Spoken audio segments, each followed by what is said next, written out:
There's not even any snow here. The Swain County doesn't get the memo. Winter storm warning, like 5 to 9 inches. No, we didn't get nothing. And nothing. Waynesville, I mean, Robbinsville got 5 inches. You got like 5 or 6 inches. I don't even know if Jono is coming. You guys gave me thumbs up on the text string. Yeah. He gave me the middle finger. Yeah. Did he really? Yeah. Oh yeah, I saw that. I went back to sleep after he told me. 10 o'clock. I was like, all right, 2 more hours of sleep.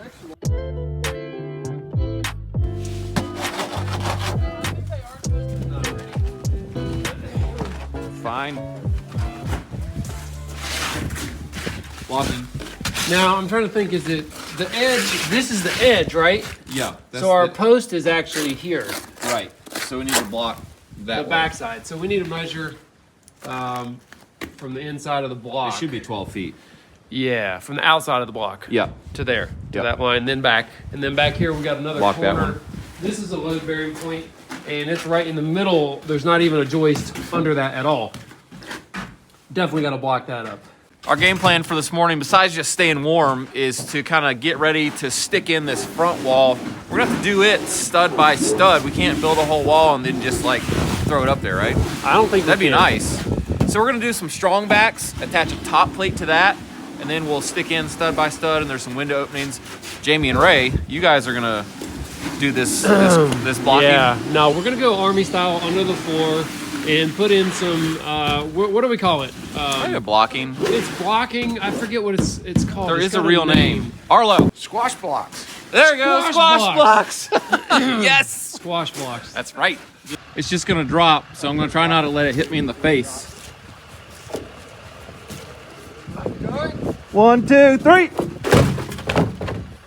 Yeah. Good. Now it's like a diving board.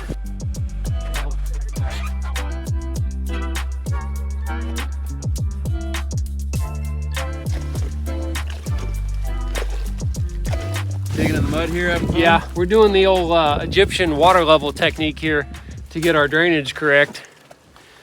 I don't know what that means, but Water automatically levels, that's for sure. yeah. So it was draining good till we dug around back here and got the septic tank put in and some dirt blocked off the flow here, and we are gonna let it drain out so we don't have to walk around in the water behind the house. Because we have to walk back and forth a bunch, and the scaffold is in the way against the house, putting our walk path in the puddle. I don't want to walk in a puddle. I don't either. So I think your doesn't matter at this point.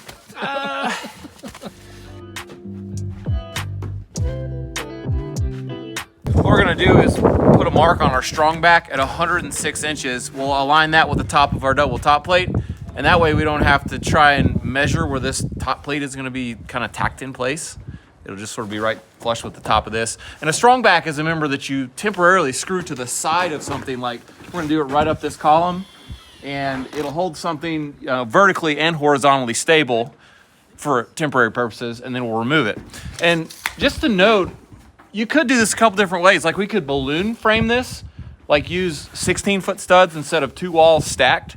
And in the case that we didn't have this porch roof, which is gonna brace this wall permanently, that's what we'd have to do so that it would be stiff enough. Otherwise, it'd just hinge at the point we stack them one on top of the other. So balloon framing, that's a thing. We do know about it, if anybody's wondering, but we're not using it in this case because we don't need it. Nice shovel, bub. Hey, did you mention that in your square video on how you can use it as a shovel too? Ice scraper. Perfect. Just don't use it on your truck, probably. Probably not recommended. If we don't want to build a wall, we can sure kick some field goals right here. Grammatica. Booyah!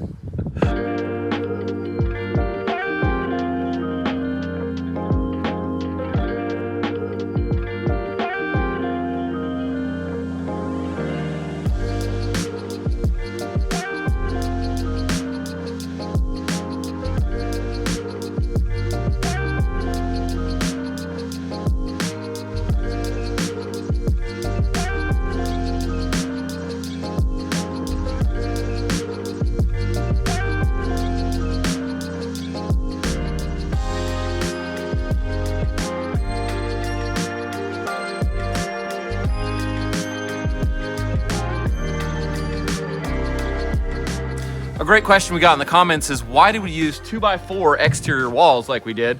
Well, there's two main reasons. Number one is cost. Right now, a 2x6 stud is like twice the cost of a 2x4 stud. That's crazy, isn't it? 'Cause Yeah, it's pretty only much. 2 inches thicker. And the second thing is, on a smaller cabin like this, that extra 2 inches on both sides, well, really all sides, actually eats a lot of the floor space up throughout the whole house. If you add up all that space, it takes out a lot of space on the house. We can use 2x4s here because we can get enough insulation in that cavity to pass inspection, and R15 is what we need.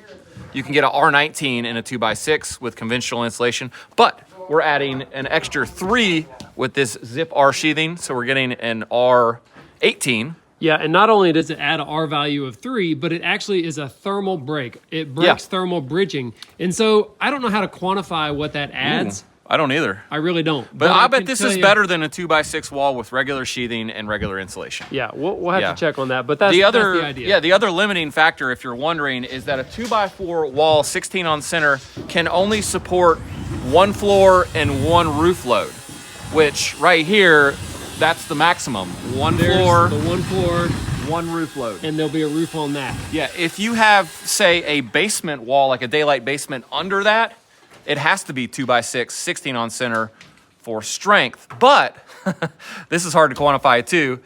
You could do that without solid rigid sheathing. And if you put solid rigid sheathing on the 2x4s, they basically could hold so much more weight because they can't deflect.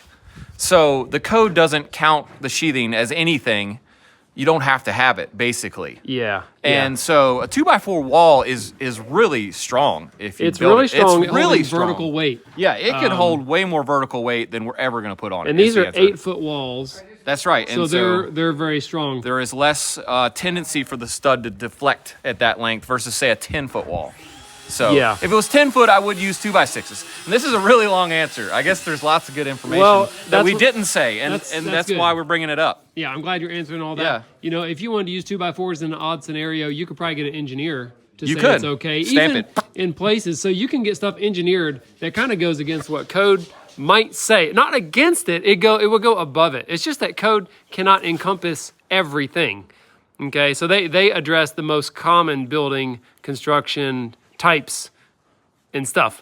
Wow, that was terrible. But what I'm trying to say is an engineer can supersede the code can. by actually running actual numbers that you have on your job in a particular situation Yeah. that the code may not address. Yeah, the code is super safe numbers. They're not going to do anything that's even close to failing, basically. Yeah. So All right. Wow. there's the answer. Okay. We're under the crawl space. You can see I have marked the location of my bearing point upstairs. And you can see that it doesn't line up with my post. And you might be thinking, well, that's a major problem. But actually, there's an allowance in the code book for a bearing point to come down on a girder like this, as long as it is within the height of the girder away from the post. This girder is 9 1/4 inches tall, and you can see that it's almost exactly 9 1/4 to the outer part of my bearing point and inward. So that should be just fine. And also, this is not a major bearing point, and this girder is oversized. So what we're gonna do is cut pieces of 2x10. And I'm gonna probably cut them vertical, and I'm gonna pound these things in here, make it a little bit of a friction fit so that I'm actually pushing just a little bit. You can see the screws right here sticking through the plate. Now that's actually a problem. And I'm gonna either have to go upstairs and back these out, or I'm gonna just bring my grinder down here and just cut these off flush. That might be easier and faster so that I don't have to beat the blocks of wood in so hard to get through this. I don't even know if I could. So let's go cut some pieces and we'll come back.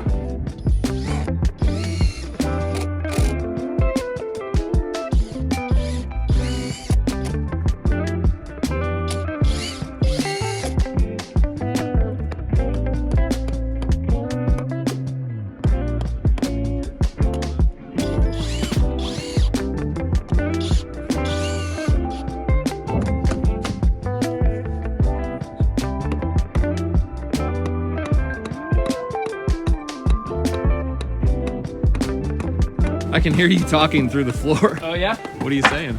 Well, I'm just, giving some good advice for the video. Like we should have done that before we put the subfloor down. That would have been a super smart. Out of all the things that we could have done before the plywood went down, we get in a hurry, we put the plywood down. Now we're down here crawling around army style and, beating this stuff in. It's hard to do. It's dark. It's cold. Actually, it's not cold. It's actually warmer inside there. Oh. Yeah, it's kind of warm. No wind. A lot of people ask why we didn't do the vapor barrier. Oh. Do you know that? Yeah. Okay, so the vapor barrier will go in. It's going to happen. We'll let the insulation crew do that because right now it would just be puddles and nasty sawdust, especially when the subs get into there and drill holes and stuff.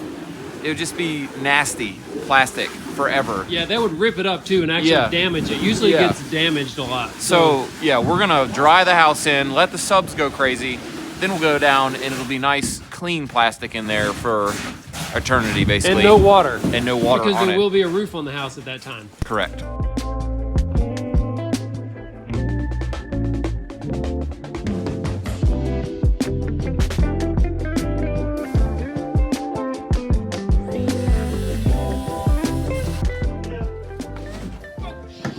You got that? She's a little flexy. You want to let me use that gun? What, my gun? Yeah. It's my gun. Well, see, I'm shooting overhead here, and that thing looks a lot lighter than the one I'm using. Yeah, it's pretty nice. Here you go, there's some nails for it. Oh, sweet. Yeah. I guess we'll go ahead and double top plate the rest of this. I mean, if we top this out now, it's ready for the ceiling and the roof. Yeah. And I don't see why we wouldn't do that. Let's do it.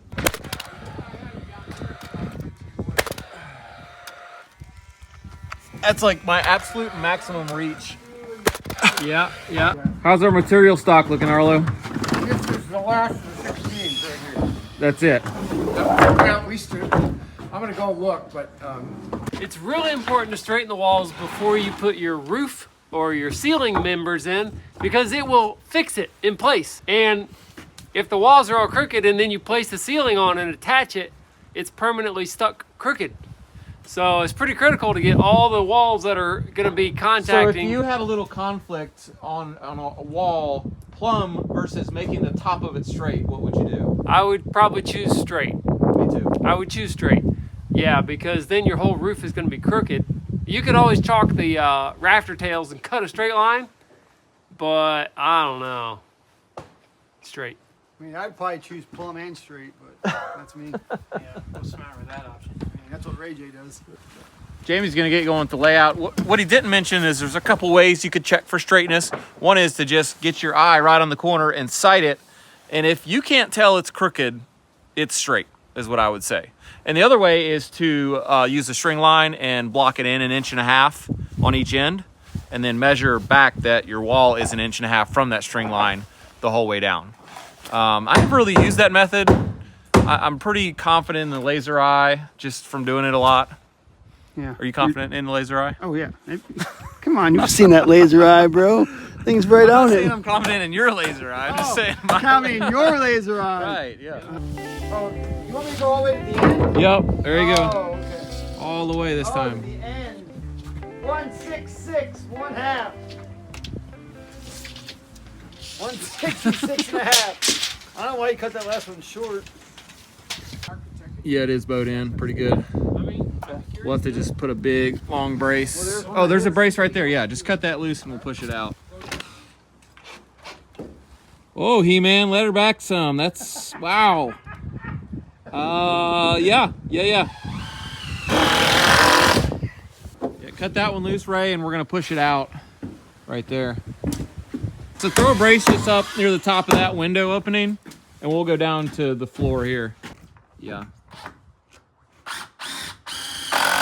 That's it?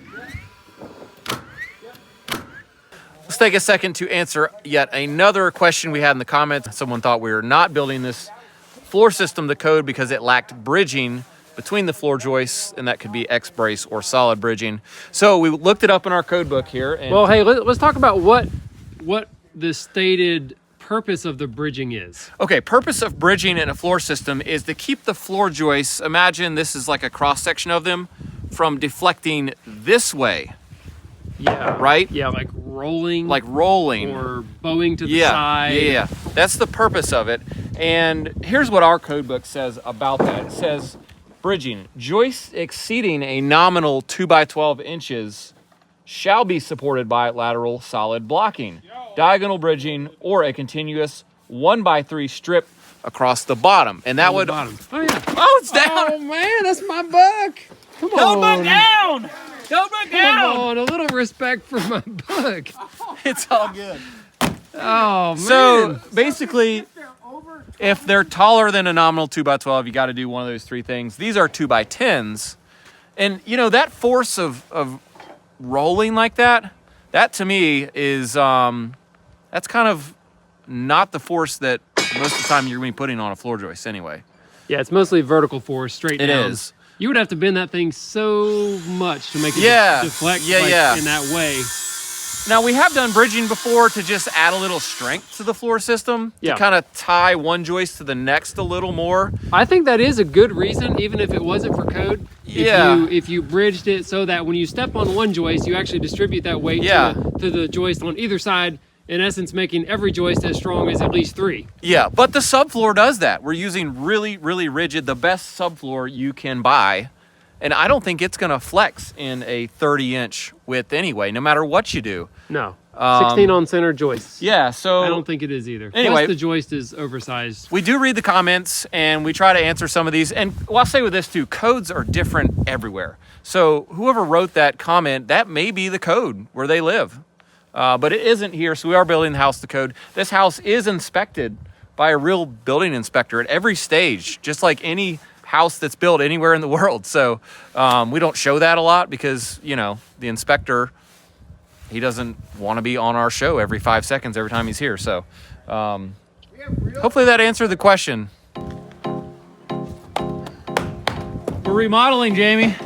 Yeah, I keep wondering, why do we only mess up the headers on the walls that are like 17 feet tall and we can't get to them easy? I don't know. Why can't we mess up a little tiny window on the first floor? I don't know. Well, basically, we realized that there's a girder supporting the ceiling system in here that's right on top of that window opening. So, bark, bark. Driver. There you go. Now it'll hold it. Well, this is a little more, 166.5. We've got our layout on this beam, and there's a C and an R. Basically, the rafters, we're leaving them on the real layout from the outside of the structure. We're doing the ceiling joists just next to them because they're gonna laying on the same wall. We don't want them to be on top of each other. Right next to each other is better. They're gonna help each other. We're gonna be able to nail them, screw them together. It'll be really good. Yeah, they're gonna have a great time. Together forever. When are the trusses gonna be here? Never. Never? Yeah, no trusses. But don't we like use trusses a lot? Yeah, we do. We're gonna stick frame this one. That means just buying boards and building it ourselves. And the reason for us doing that is there is no reason. Like I just didn't like the idea of having to get a crane up here because of the narrow road and small working area and thinking about hauling those up by hand doesn't. So anyway, we're just stick framing it. You know, we didn't even run the numbers, did we? No, I don't know if it's cheaper. Like we didn't price trusses. Right. We didn't price the lumber compared to the trusses. We just decided to do it. I thought it'd be fun. It is fun. Yeah, It's a and- little bit old school. Yeah. What? Hey. It'll be fun, yeah. I'm 40, so I want to do it this way. I've never done like a flat ceilinged, like where you would buy trusses, roof, stick frame. I mean, we there's do a bunch of nothing steep wrong ones. with it. You know what? People got by a long time before trusses came out. I think so. That's what we're doing.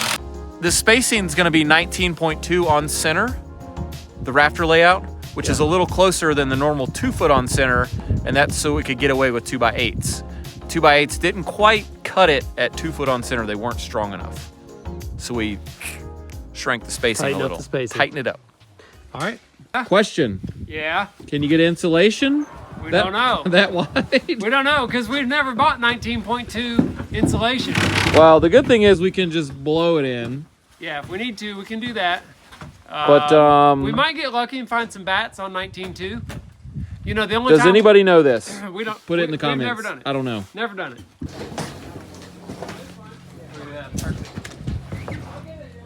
Oh, yeah. Go, go, go. What Jason's doing is pretty good pro tip. He's got this little block he's screwed to the bottom to hold the rafter, up, or excuse me, the ceiling joist flush with the beam till he nails it.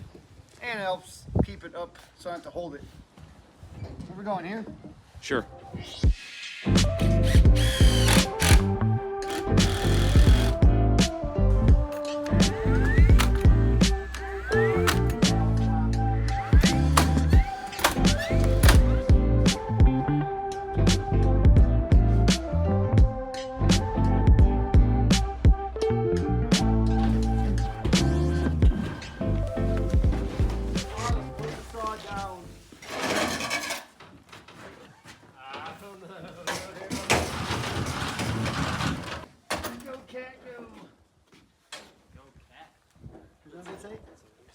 Another great day out here building. We didn't get the roof done, but tomorrow, that's what's gonna happen, I hope.